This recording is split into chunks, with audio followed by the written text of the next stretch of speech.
they almost doubled.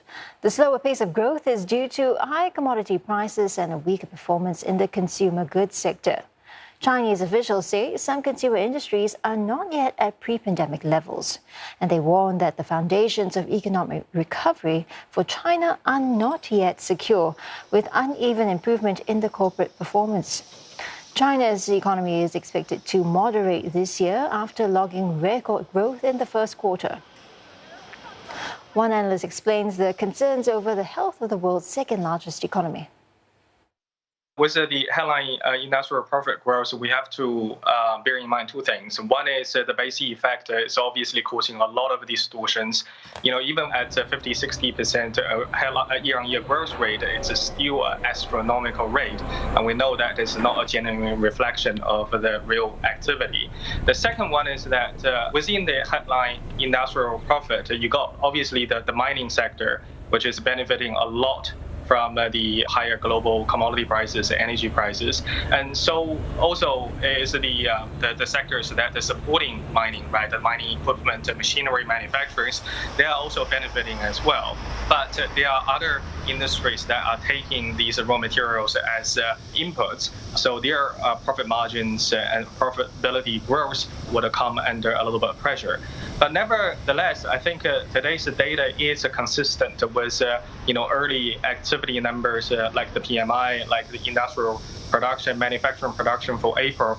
Overall, all of these data are suggesting that the industrial and manufacturing sector are continuing to perform well, and they are the better performing part of the Chinese economy, certainly compared to consumption and services, which growth remains fairly lackluster. We really need the consumption and the services part of the economy to catch up to make this whole recovery more sustainable going forward.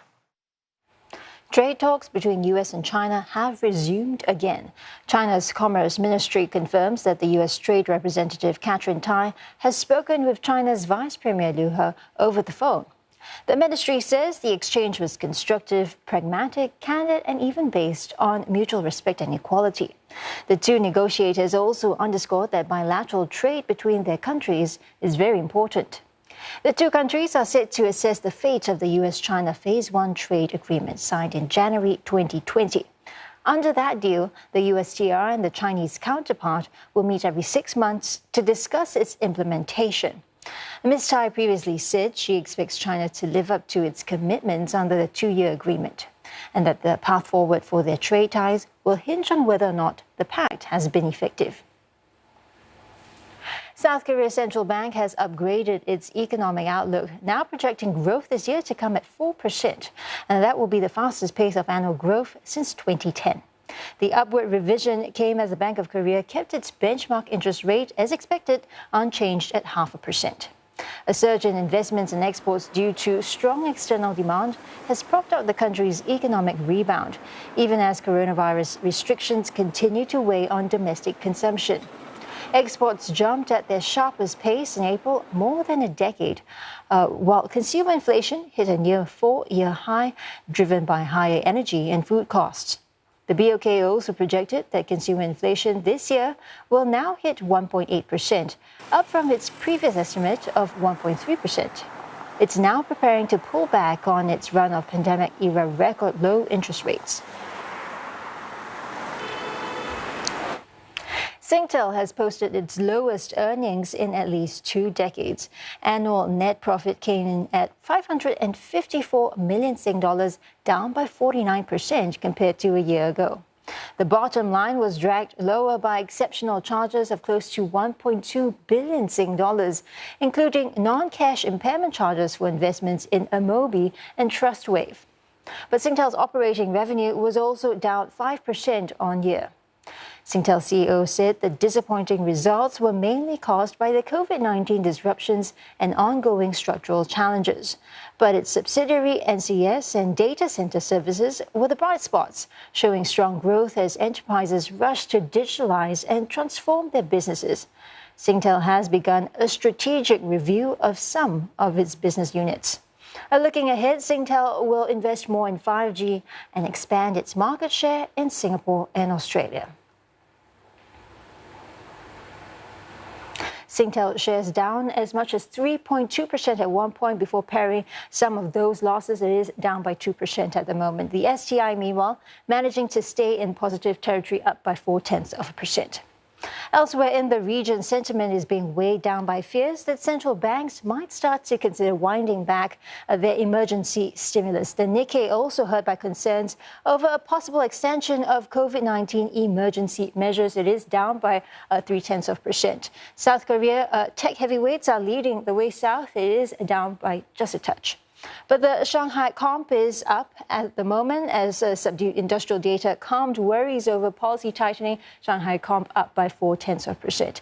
In Hong Kong, though, shares of Next Media, which is owned by pro-democracy tycoon Jimmy Lai, jumped after the company said it had enough working capital for at least 18 months. Shares are now up by more than 50%.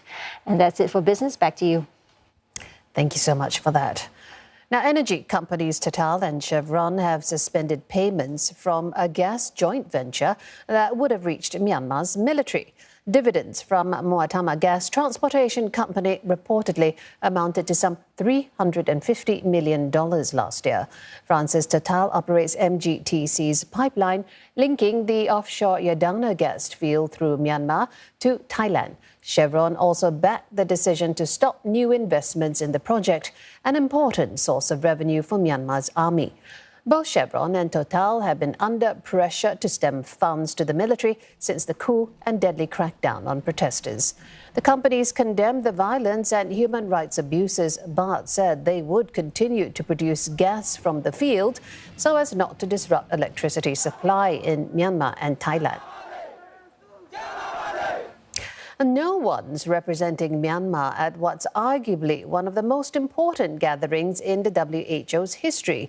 The country has been excluded after the WHO was faced with the dilemma over who to recognize as Myanmar's legitimate representative.